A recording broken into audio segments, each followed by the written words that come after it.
Paz do Senhor. Eu quero desejar a você um bom dia, uma boa tarde ou uma boa noite, dependendo do horário que você vai ver esse vídeo.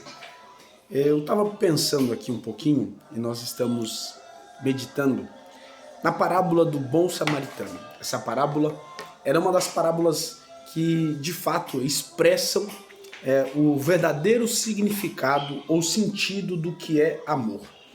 Veja que essa parábola ela traz uma lição sobre amar. Amar não é algo só que você sente, amar é algo que você faz. Jesus é questionado no capítulo 10 de Lucas e no versículo de número 25 sobre quem é o próximo. Percebe que a primeira pergunta é sobre a vida eterna. A questão levantada é: mestre, que farei para herdar a vida eterna? A primeira questão que a parábola levanta para nós é justamente o fato de vida eterna. Essa vida que nunca se acabará, a vida que teremos na outra vida. Essa era uma questão muito questionada, muito procurada, e culturalmente, em todos os povos antigos, havia-se sempre um pensamento sobre o que seria depois que essa vida terrena acabasse. Como é que a gente viveria, ou qual seria o nosso estado posterior a essa vida.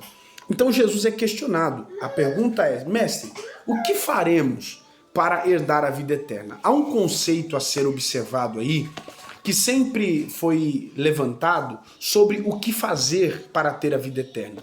Como se fazer alguma coisa fosse a garantia para essa vida eterna. Como se o meu feito, a minha obra, me garantisse a vida eterna. Veja que o que Jesus está falando aqui é justamente quebrando esse conceito de que a vida eterna não pode ser adquirida por nenhum esforço próprio. Não sou eu que adquiro a vida eterna para mim. Nenhum esforço que eu faça, nada que eu faça, ou nada que você faça, o que nós façamos, nos garante vida eterna. A vida eterna nos foi garantida pelo que a Escritura Sagrada nos diz, lá em João capítulo 3, versículo 16. Ela foi nos garantida pelo amor de Deus, pela predisposição de Deus em me amar. Ele nos amou primeiro, Ele nos quis primeiro, Ele desejou-nos primeiro, Ele nos amou e por seu amor entregou o seu Filho. E agora, todo aquele que crer no Filho não perece, mas tem a vida eterna. Logo, a porta para essa vida eterna, ela está baseada no crer no Filho de Deus. A primeira questão aí levantada é justamente a questão da vida eterna. Que faremos ou de que maneira adquiriremos esta vida eterna? Jesus então responde: o que está escrito na lei? Por que ele usa a lei para responder, no caso, né? Para que eles observassem o que fazer para ter a vida eterna.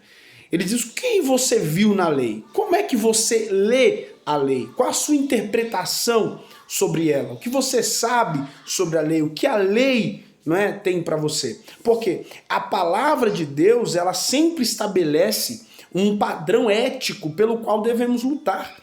A Bíblia Sagrada, ela nos trouxe padrões éticos pelo qual nós devemos lutar. Veja isto, grave isto muito bem, perceba que nós estamos diante disso aqui, que a Escritura, ela tem um padrão ético. A lei, nós temos a lei divina, os mandamentos de Deus, eles estão estabelecidos em um tripé, que a gente chama lei civil, não é? A lei cerimonial, que seria uma lei religiosa, e a lei moral. Veja que a lei, ela tanto se aplicou à moral do povo, à condução do povo, tanto como nação ética pelo qual o povo deveria viver, e uma lei espiritual. Então a lei ela veio para justamente colocar e alinhar a nação de Israel no padrão que Deus queria. Esta lei serviu como pedagoga, não é? Como disse Paulo lá em Gálatas capítulo 3, se não me falha a memória, o verso 25, ele vai dizer que a lei ela serviu como um aio, não é? Ela serviu como uma pedagoga, ela serviu como um canal pelo qual nós, depois em Cristo, haveríamos de chegar a ele. Ela nos ensinou a observar em Cristo que Cristo não veio para abrogar a lei, mas ele veio para cumpri-la. E cumprindo a lei, eles poderiam então estabelecer um mandamento novo, porque ele cumpriu a lei. Então ele estabelece o mandamento a partir do quê? Dos dois pontos importantes a ser observados na lei. E é justamente aqui que esse ponto vai ser aplicado: o amor a Deus acima de todas as coisas e o amor ao próximo. Então veja que aqui Jesus pergunta: o que está escrito na lei? Não só o que está escrito, mas a sua forma de interpretar a lei. E aí você tem a maneira como está escrito e a maneira como se lê. No verso 27, eles vão responder e dizer: amarás o Senhor teu Deus de todo o teu coração, de toda a tua alma, de todas as tuas forças, de todo o teu entendimento, e ao teu próximo como a ti mesmo. E Jesus então respondeu: faze isto e viverás. Cumpra isto e viverás. Os fariseus, não satisfeitos com essa resposta, não é, com esse pensamento que Jesus colocou, eles vão então levantar a nova questão. Jesus, então tá bom, quem é o meu próximo? Quem é a pessoa pelo qual eu devo ser ou devo ajudar? Quem é a pessoa pelo qual deve, não é, ou tem direito ao meu apoio, à minha ajuda, ao meu amor?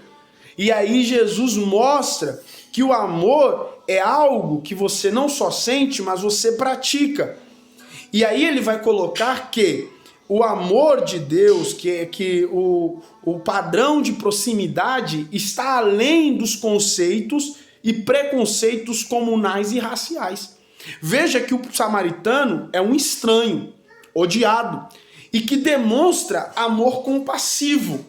Jesus colocou 3 personagens nesse texto, na verdade são 4, né? Mais 3 que vão ter a responsabilidade de demonstrar amor.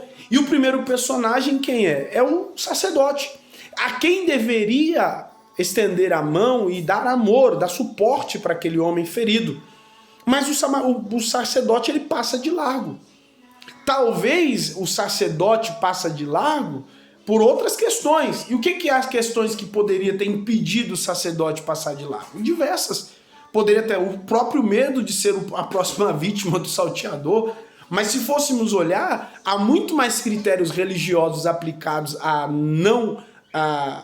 aparente omissão do sacerdote e a aparente omissão do levita pelos fatos cerimoniais. Eles estão muito mais presos aos ritos e tradições que os impedem de ajudar alguém.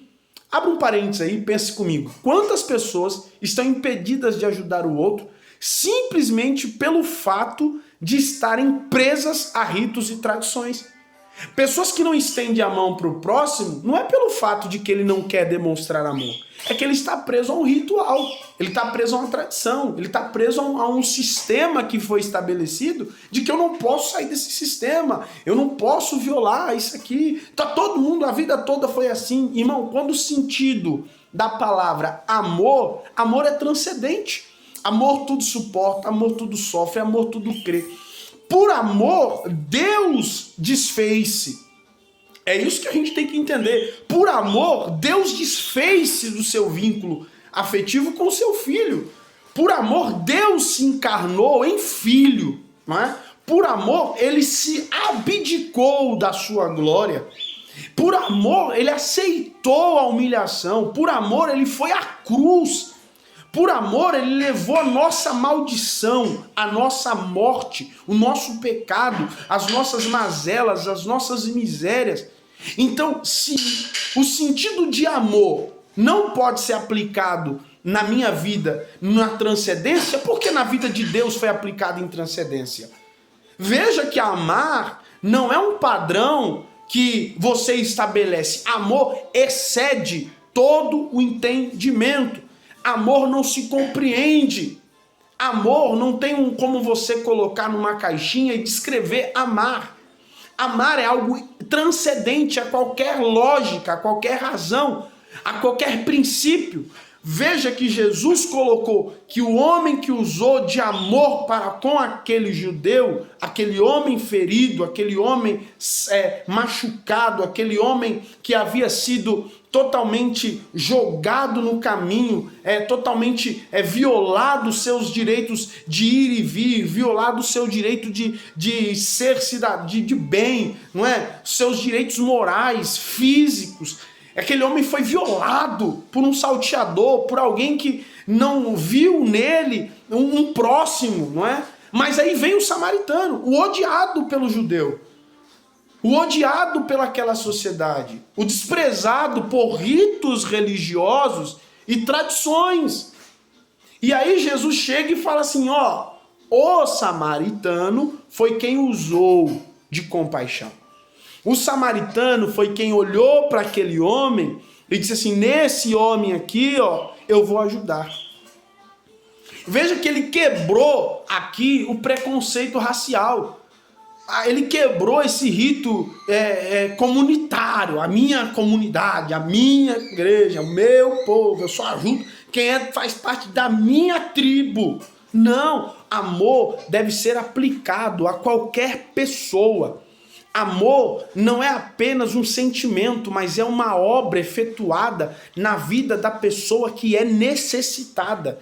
Quem necessita do seu amor, quem necessita do nosso amor, essa pessoa é quem devemos ajudar. Não importa quem seja a pessoa. Você poderia ter um samaritano desprezando o judeu, mas poderia também ter o judeu desprezando o samaritano. Era muito mais comum ver o judeu desprezar um samaritano. Mas o texto não mostra que um judeu desprezou o samaritano, mostra que um judeu desprezou o seu próprio conterrâneo, desprezou aquele que fazia parte da sua comunidade. Dois por ocasiões que, além de serem da mesma etnia, além de serem do mesmo povo, da mesma terra, eram dois que seguiam, estavam sobre funções eclesiásticas elevadas. Você tem um sacerdote, um levita, que passa de largo. Há um historiador que diz que essa estrada ela era uma estrada inclinada e que enhece, e que possivelmente um conseguia, de uma certa distância, ver o outro. Então, alguém percebeu, passou alguém por aqui. Quando o samaritano está passando, provavelmente ele falou, pô, já passou alguém aqui e não ajudou esse rapaz. Mas ele ajudou. Veja que o samaritano não se importou se alguém passou ali e não ajudou. O samaritano se questionou, mas ninguém fez nada, eu também não vou fazer. A omissão, ela é um perigo. Ah, mas ninguém fez, eu também não vou fazer. Ah, ninguém ajudou, eu também não vou ajudar. Ah, ninguém está fazendo nada por ele, eu também não vou fazer.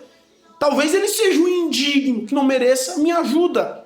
Mas o bom samaritano desfaz-se do seu conforto, da sua cavalgadura, usa seus recursos que tem em mãos para ajudar aquele homem, leva-o a um lugar seguro, garante o cuidado daquele homem, não apenas para aquele momento, mas também posterior. Ele não só chega ali, presta um socorro imediato, de urgência, e vai embora. Não, ele presta um socorro, leva aquele homem para uma estalagem, na estalagem cuida ainda e paga para alguém cuidar e diz, olha, cuida dele até que eu volte. E se eu voltar e o que foi gasto for maior do que o dinheiro que eu estou deixando, eu pago. Veja isto, essa parábola tem muito a nos ensinar. Primeiro ponto, vida eterna. Vida eterna não é algo que eu recebo por méritos pessoais. Segundo ponto, devemos observar que na lei está um padrão ético e moral que se deve lutar. Devemos lutar por este padrão ético e moral. Qual é o padrão ético e moral da lei? Amar a Deus e amar ao próximo. A gente está muito preocupado com outros padrões de lei que foram estabelecidos por homens, esquece desse padrão ético e moral que a lei de Deus estabeleceu. Amar a Deus. Quem ama a Deus, irmão, ama a Deus. Quem ama o próximo, ama e pronto. Amar é transcendência a qualquer outro tipo de razão e lógica humana. Amar é amar. Quando você pensa em amor, pensa no que Deus fez por amor, então você vai ter a noção do que realmente é amor. Segundo, terceiro ponto, melhor dizendo, a gente vai perceber que amor não é só o que eu sinto, amor é o que eu faço. Amor quebra preconceitos, amor quebra éticas comunitárias, vamos dizer assim, eu posso usar essa expressão, mas amor quebra esses preconceitos de que eu não posso ajudar fulano porque fulano não faz parte do meu grupo, ou se ninguém ajudou fulano, eu também não vou ajudar, porque já que ninguém fez, eu também não vou fazer. Eu devo ser o agente de amor. E aí nós vamos falar isso mais para frente. E aí você coloca um conceito dinâmico nessa parábola do que é o próximo. Quem é o meu próximo? Veja isso aí. Quem é o seu próximo? Já parou para se perguntar quem é o teu próximo? A quem você deve estender a mão? Qualquer pessoa. Qualquer pessoa. Qualquer pessoa. Veja isso, grava no seu coração. Qualquer pessoa, qualquer uma, independente de quem seja, qualquer pessoa que esteja em necessidade é o teu próximo. Não use aquele conceito de ser sempre a pessoa necessitada da ajuda, mas use o conceito: eu sou alguém que pode ajudar o outro. Eu sou alguém que pode estender a mão para o outro. Eu sou alguém do qual o outro precisa. Eu sou alguém do qual o outro tem necessidade. Eu sou o outro do qual o outro está precisando. Eu sou a pessoa, eu sou o agente de Deus. Aí a gente tem no texto uma ideia bem legal, que ocasionalmente, verso 31, descia pelo mesmo caminho certo sacerdote. Ocasionalmente, ocasião, algo imprevisto, mas estava ali. Passando o sacerdote, vendo-o, passou de lá. Veja esse verbo aí, essa aplicação vendo, do verbo ver. Ele viu, ele observou, ele olhou o homem. Então não foi algo que ele passou e não viu. Ele viu, mas não ajudou. Da mesma forma, verso 32, de igual modo, também o levita, chegando àquele lugar, viu. Olha o texto aí, 32 também. E vendo-o, viu, verbo ver, viu, passou também de largo. Isso aqui mexe comigo. Porque se eu estou passando e não vejo, é algo que é até considerado. Poxa, eu não vi, passei, não percebi. Mas eles viram, eles observaram. E aí cresce ainda mais o conceito de negligência. Isso aqui, irmão, mexe, balança a nossa alma, porque as lideranças eclesiásticas aqui apresentadas fornecem nesse texto o conceito negligente.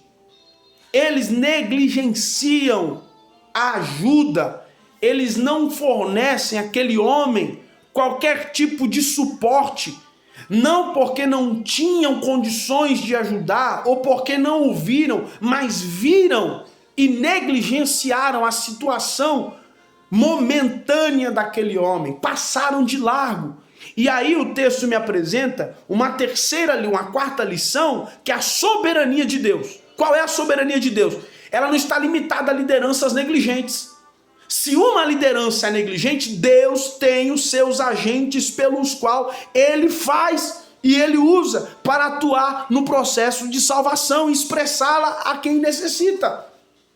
Se um sacerdote vê alguém necessitado e não expressa a esse alguém a mensagem salvífica, não dá a ele suporte para ser salvo, a soberania de Deus, Deus escolhe quem ele quer. Não é você que escolhe, não é eu que escolho, não é o ministério A ou B que escolhe, não. A carteira, o título não faz o agente. A soberania de Deus é quem levanta o seu agente, é quem faz o seu agente, é quem estabelece o seu agente, é Deus quem estabeleceu. Veja aí, o texto dizendo: um sacerdote, um levita, passa de largo, viu, passou, foi embora, viu, fez com que não viu, observou, não ajudou, negligenciou, mas Deus sempre levanta alguém pelo qual ele vai usar para expressar seu plano de salvação para alguém necessitado. A soberania de Deus não está limitada a lideranças negligentes. O texto revela isso. E mais, verso 33, mais um samaritano que ia de viagem, chegou ao pé dele, vendo, moveu-se de íntima compaixão.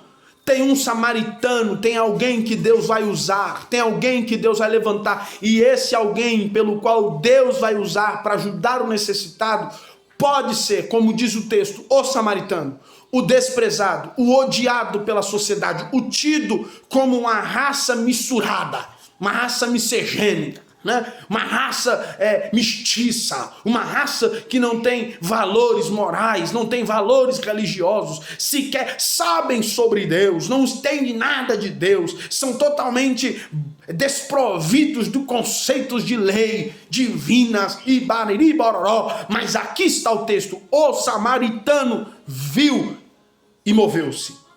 Viu e moveu-se, esse moveu-se aqui, suas entranhas, seu coração, sua alma, ele se moveu. Amor que faz, amor que gera, amor que produz, moveu-se. Que amor que é esse? É amor divino, irmão. Só que Deus produz. Deus faz um samaritano ser um agente dele. Viu que coisa interessante? É lindo essa parábola. Vamos lá pensar mais um pouco? O samaritano vai atalhar as feridas. O samaritano vai cuidar daquele homem e o samaritano vai aproveitar a oportunidade de fazer o bem. A oportunidade, ela é extremamente importante, porque a oportunidade não aproveitada para se fazer o bem torna-se o mal. Se você tem a oportunidade de fazer o bem e não faz, e você fez o mal. Pode ter certeza que você fez o mal. Se você teve a oportunidade de praticar bondade, praticar amor, mas eu vou dar R$2 pro cabreiro, ele vai usar droga. Não dê R$2 pensando que ele vai usar droga. Porque o conceito do amor não é o que o outro vai fazer com o amor que recebeu. É você que está dando o amor, a intenção não é de quem recebe, a intenção é de quem dá. Deus não leva em conta o que a pessoa fez com o seu amor, mas o que você fez com o amor que você deu. A intenção pelo qual você deu o amor. Aquele homem vai simplesmente olhar para aquele judeu e não vai pensar: eu vou ajudar o judeu para depois ele falar que eu não valo nada, que eu sou um Zé Ninguém, que eu sou um Zé da esquerda. Não! Ele vai ajudar independentemente da forma como o judeu vai receber o amor ou não. A oportunidade de fazer o bem estava ali, eu vou fazer. Mas é um judeu, pouco importa, eu vou fazer. Mas não é alguém da sua raça, eu vou fazer o bem, é a oportunidade de fazer o bem. Aproveite a oportunidade de fazer o bem e faça-o com maestria. Outro ponto importante para a gente fechar a parábola é que esta passagem faz uma afirmação a respeito da salvação. Veja isso aí, ó. Jesus está mostrando que aquele homem usou de maneira proveitosa para ajudar aquele homem, para salvar aquele homem, para dar àquele homem suporte. E aí Jesus fecha isso com essa palavra. No verso 37 ele diz: e ele então lhes disse: o que usou de misericórdia para com ele? Jesus então respondeu: vai e faz-o da mesma maneira. Jesus falou assim: da mesma forma que o samaritano foi um agente, seja um também. Faça isso. Que Deus possa te abençoar. Que esta parábola lhe sirva de lição. Lembre-se, você é um agente de Deus para abençoar a vida de alguém. Aproveite a oportunidade para fazer o bem. Porque quem tem a oportunidade de fazer o bem e não faz, esse está fazendo o mal.